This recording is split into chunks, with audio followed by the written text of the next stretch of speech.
Meantime, stakeholders in the education sector of Nigeria's northeast are advocating for increased support to children and other vulnerable persons to proactively address growing gap in literacy level. This was part of submissions in Maiduguri, the Borno state capital, during an event to commemorate the International Day for Education. News Center's Umaru Kirawa completes the report. Out-of-school children syndrome still remains a problem in Nigeria's northeast that has witnessed resistance to Western education through insurgency. More than 60% of schools in Borno, Adamawa and Yobe states are said to lack qualified teachers, according to UNICEF, despite efforts by the government, international, national and local NGOs. You will notice that those perpetrators of this crisis in Nigeria and even in the world at large, one thing they miss is education.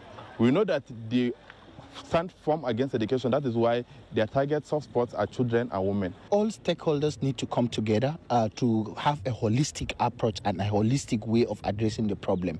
Government need to work closely with development partners in terms of responding to the basic needs and services to be provided to families of these children that are roaming street, especially in terms of having access to healthcare facility, having access to educational facility, having access to income generating activities and livelihood activities that will support these families so as to retain these children in school till completion. To amplify the advocacy on Back to School campaign, UNICEF and other development partners in Borno State brought together selected students, experts in humanitarian and educational landscape to encourage the young generation on continuing learning for peace. We are working very hard, and the number of children that we have supported in the last few years has been over 2 million children or enrolled back into school in the Northeast. We're very encouraged by this, and we will continue to do this. More children should be attending school, so maybe addressing the barriers for the parents to be able to send the children to school. On the side of the Borno state government, efforts are said to be streamlined to recover from the shackles of over a decade of insurgency. We started with 2.2 million children out of school. Now we have less than 700,000.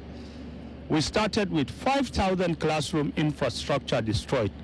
Now we have less than 1,000.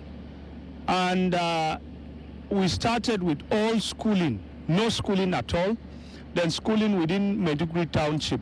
Now schooling has returned to every part of the state. Parents and community members are considered important stakeholders that can also contribute towards the retention and sustainability of children in school, and most importantly, engagement in a particular skill of interest. In Borno State for News Central, Umaru Kirawa.